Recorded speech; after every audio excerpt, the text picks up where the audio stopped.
Now, actually, we'll be enjoying a very recent, up-to-date paradigm, which is diabetes remission idea. Dr. Sami Kenz will be our speaker. He's a consultant endocrinologist at the Rashid Center for Diabetes and Research, Ajman, UAE. Please, Dr. Sami. Thank you, Dr. Ali. Good morning, everyone. It's my great pleasure and honor to be here in this conference. And I would like to thank the organizer for the kind invitations. So, yeah, basically, it's going to be different scenario, remission in type 2 diabetes. We normally, in a clinical practice, we talk about management of diabetes, complication, but what about tackling diabetes right from the beginning, from the start? And this should be one of the strategy in management of diabetes remission from the first visit. So here's the outline of my lecture today. So I would like to share a clinical scenario with you, which I've seen recently in my practice, and then what are the need for remission. Then we will go to the definition and diagnostic criteria for remission. And most importantly, who can achieve remission? Not everyone can achieve remission. So really important, we need to know who can achieve remission and how we can achieve remission. I'll go in more details about the direct clinical trial and how important this trial showed to us that low-calorie diet can actually help patients to achieve remissions. And with regard to medications, we know about the combination of GLP-1 and GIP tirzepatide and has a really good efficacy in management of diabetes and weight, and how Mounjaro and tirzepatide actually can lead to normal glycemia. And then lastly, we just talk about the difference between remission and reversal, because we need to know remission, it's not actually cure. So we need to know what's the difference between them. So this is an Emirati gentleman who I've seen in outpatient. He's 36 years man, diagnosed with type 2 diabetes back in October 2023. His initial HbA1c was 11%. He was actually following diet control. When I've seen him in Rashid Center in Ajman in January last year, okay, that's the first time when we've seen, after being around maybe 3 months from the diagnosis, and his initial HbA1c was 11%. He clearly, the picture is consistent with type 2. He does not have any asthmatic symptoms. He has family history of type 2 diabetes. You can see clearly he's obese with BMI of 40, and his HbA1c now is 9.1%. That's without any intervention. His other metabolic parameter all normal. In our center, we normally do C-peptide with any initial patient. I don't know why, but we do it with every patient. His C-peptide was normal, so it was 1.1. So with this picture, type 2 diabetes, obese, family history, and with very high HbA1c of 9.1, I think everyone will agree you would like to start treatment. Yes, you will discuss healthy lifestyle, diet and exercise, and encouraging patients to lose weight, but really I cannot take the risk. So I have to start him with a medication that can help him to lose weight, okay, and get his diabetes in good control. Because we know all the data, getting the diabetes in control from first visit is important, or in the first 6 months. So he was started in combinations of dapagliflozin and metformin. He refused GLP-1, by the way. So he started in dual therapy, and he was seen by the dietitian. And he came back after 3 months. He did not start treatment. I was surprised. I thought maybe his HbA1c is still high. He said, no, I was following very, very good exercise, healthy lifestyle, diet and exercise. He was supported by his brother, actually. Every time in a consultation, he comes with his brother. His brother is supporting him, asking him, you know, you need to stop that and do regular physical activity. So he did not start treatment. And he lost significant amount of weight, and actually his HbA1c normalized. So in 6 months, that's his result. So when I saw him in January last year, his HbA1c was 9.1%, and then in April was 5.1, and September was 5.1. So complete remission of diabetes without medication. And look at his weight. He lost significant amount of weight. His weight initially was 118, and the last time he came was 77 kilograms. So he lost actually 34.7% of his body weight, which is really massive. So I'm quite happy with that. So remission in type 2 diabetes, it's something we have to consider, and always, this is what we always encounter in clinical practice. When we see patients in the clinic, they really ask, can I get rid of this disease? Is it possible I can't get rid of the diabetes? I think with this clinical scenario, you can tell any patients, not any patients, some patients, it's possible. Why not? But the primary focus in the discussion, clearly, when we see patients with diabetes, we have to talk about the chronicity and irreversibility of the disease. So diabetes is a chronic disease. We cannot say it's acute condition, you'll be fine. So really we need to discuss with the patient, it's a chronic disease, you need to come and have your diabetes checked and monitored. But also there is a recent hope and evidence data like Mounjaro and tirzepatide can help patients to achieve remission. So there is a clearly need for remission in diabetes. We know diabetes is increasing all over the world, and number of people with diabetes is increasing, and putting a lot of pressure and burden on our community. It's predicted that by 2030, the cost of managing diabetes will be around $1,028 billion US. So really high. And by 2045, this cost will be predicted to increase further to $1,054 billion US. And currently, diabetes is the 15th most common cause of decreased life expectancy. So really, the remission in diabetes clearly have profound benefit from bio, psycho, and socioeconomic perspective. I think we have seen this slide earlier from the International Diabetes Federation that the number of people diagnosed with diabetes is increasing all over the world. It's predicted to increase to 643 million by 2030, and by 2045 this number will reach up to 784. And the increase in Middle East and North Africa by 87% is very huge. So really we need to tackle this condition very early and with aggressive management sometimes from beginning. This is what has been agreed by the international expert group from Diabetes UK, from ADA and ASD. The term of remission should be used, not cure, not reversal. So really need to use the term of remission.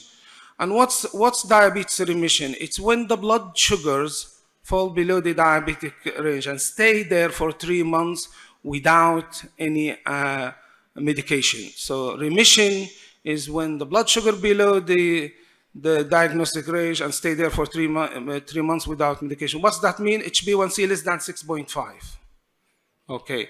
There is some difference between complete remission and partial remission. So, but I think to keep it simple is just when HbA1c is less than 6.5, that's what we could consider it's a remission. But complete remission, that's when HbA1c less than 5.7 and fasting blood glucose less than 100. Okay, and stay there at least for 3 months. The diagnostic criteria, I think all they agreed to use HbA1c, but we can use fasting blood glucose or oral OGTT. We know the gold standard for diagnosis of diabetes is oral glucose tolerance test, but there is there is a complexity and variability in the blood sugars, and especially after bariatric surgery, sometimes not reliable with the initial increase in the blood sugar. So the best and easy way to diagnose remission is just by doing HbA1c, and it's less than 6.5, and stay there for 3 months without any medications, just to keep it simple. Okay, what's the temporal aspect of lateral? How we check for HbA1c? So it's very important, we have to check HbA1c every 3 months. So after pharmacotherapy, the interval for checking HbA1c after 3 months from cessation of any medication. And then very important that, and then after that, every 3 months, but not more than 12 months. Similarly, with the surgery, bariatric surgery, if the patient gets into remission, we have to check the HbA1c after 3 months, and then after 3 months from also stopping any medication. And then every 3 months, but not more than 12 months. The difference in healthy lifestyle, diet, and exercise after 6 months. So if, like this gentleman I presented early on, if you want to check if he is in remission, it should be 6 months for him from starting the healthy lifestyle. This is from UK BDS. It's very important to know that when people with diagnosed with diabetes, they are actually lost 50% of their beta cell function, or number of their beta cell. And there will be decline in the beta cell by 4 to 7% every year. So that's really important things we need to know when we diagnose remission. And there is a progressive decline in beta cell function, and we know diabetes is a progressive disease. So if we need to get the patient into remission, we have to intervene very early on. So the chance to get a remission very early on by healthy lifestyle, diet and exercise, and medication. So to achieve remission is really with the patient with a recent diagnosis of diabetes. Okay, so who can achieve remission? Recent diagnosis of type 2 diabetes, patient on a few medications, and most importantly is the patient who are engaged and willing to engage in a healthy lifestyle, they don't have any eating disorders. Number 4 is very important, I think, for all of us as an endocrinologist or internal medicine consultant. We cannot stop sometimes medication for diabetes if there is a compelling need, okay? We have to keep the patient on medication for renal and cardiovascular benefit. For example, patient being diagnosed with diabetes, yes, recently there is a chance of remission, and you started the patient an SGLT2 inhibitor or GLP-1, but also the patient had established atherosclerotic cardiovascular disease, or there is a CKD. So here, you cannot stop the medication because there is actually need for the patient to be in this medication for a long-term benefit. But how remission can be achieved, okay? This is from Diabetes Canada Clinical Practice Guidelines Steering Committee. They provided grade A level and 1A status to bariatric surgery and low-calorie diet, because the primary focus is just how we promote weight loss, which is sometimes not be easily accomplished. So bariatric surgery and low-calorie diet, that's how we can achieve the remission. But I'll talk about tirzepatide at the end and the role of tirzepatide in diabetes remission as well. So bariatric surgery will help to a significant improvement of glycemic control. But how bariatric surgery can actually patient achieve the remission by bariatric surgery? It is through weight-independent effect. It's nothing to do with the weight. It's the patient, if the patient has bariatric surgery, can lead to remission of diabetes because of activation of a GI hormone that influences insulin secretion. Because of the bariatric surgery, there will be structural change that lead to several-fold increase in GLP-1, and that will, of course, will lead to diabetes remission. And augmentation in the gut-brain crosstalk, and the patient will stop eating certain kind of food. And number 4, it's not completely understood, but modification of bile acid and bacteria that influence the insulin secretion and reduce insulin resistance. Bariatric surgery can lead up to 60% remission rate, especially after gastric bypass. What about, this is very interesting, point I want to discuss, and very interesting slide, the low-calorie diet and the direct study. Here there are four randomized clinical trial, direct study, diadem, U-turn, and look ahead. These four key randomized clinical trials promoting low-calorie diet for diabetes remission.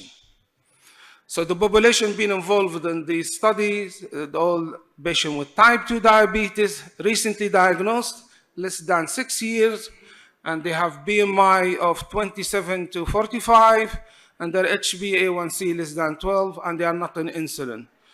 And what they've done here, it's patients started a low-calorie diet, 800 to 850 calories per day, and it's a meal replacement, so the patient will not eat anything else. They give them certain type of food with this low-calorie diet. For how long? 3 to 5 months. And they aim for them to achieve 15 kilogram weight loss. And then after that, and the second phase is to replace it by structured food, okay? And in the longer term, to maintain that weight by healthy lifestyle, physical activity. So direct study, it's just 3 phases. So very low calorie diet, meal replacement, and then food, structured food reintroduction, and the last phase is encouraging physical activity, healthy lifestyle. And look at that. So the data on weight loss of 15 kilograms is particularly robust.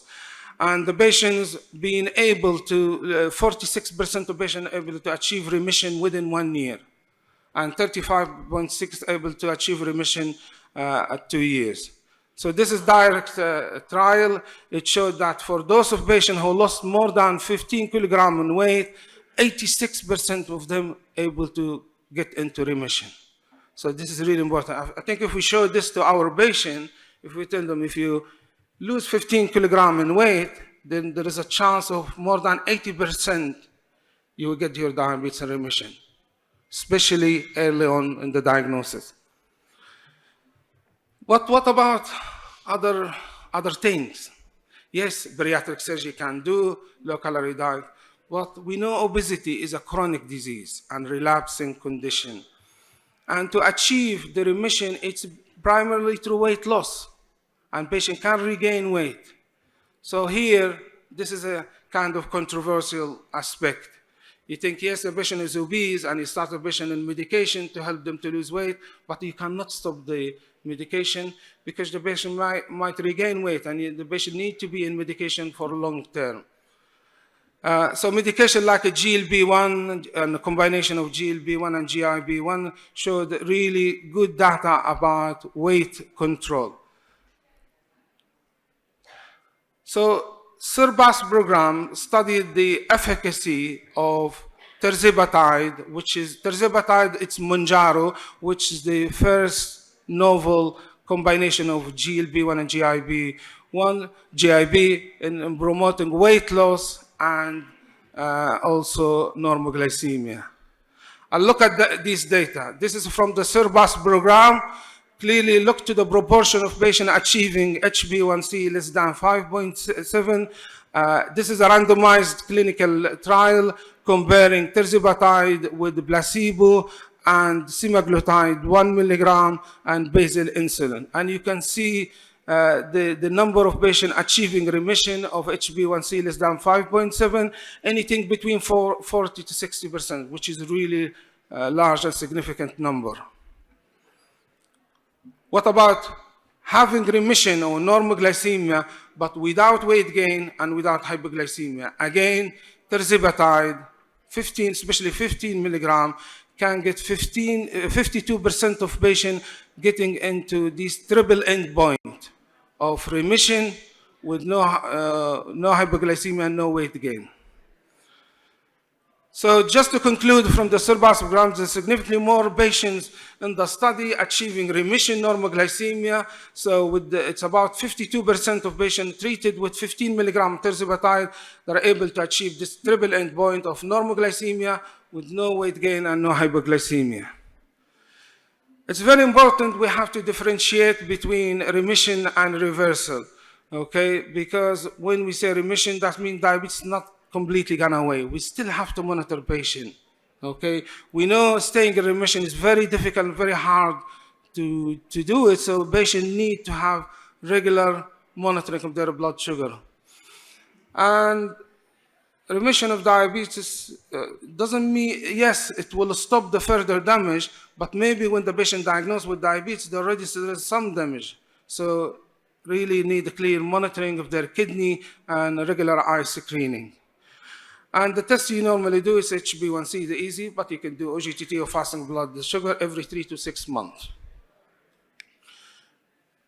I think I'm almost done. I think I was very quick. So ladies and gentlemen, just to conclude, diabetes remission is within reach for some patients, and this therapeutic approach should be considered for any patient with diabetes to reduce bio-socioeconomic ramification of the condition. Diabetes remission, it's possible, but not with every patient, especially with the patient when they're recently diagnosed with diabetes and their HbA1c less than 12%. And very important, it's only for those group of patients who are able to participate and engage in healthy physical activity to achieve and sustain and maintain 15 kilograms of weight loss. If they are able to do that, then yes, possible to get into remission. Last but not least, tirzepatide can help patients with remission. We know up to 52% of patients on 15 milligram tirzepatide can achieve normoglycemia without hypoglycemia and weight gain. With that, thank you very much. Thank you very much, Dr. Sami. It was short and sweet. Thank you. We will postpone the questions until the end of the sessions. So prepare your questions anyway to be all together. Thank you.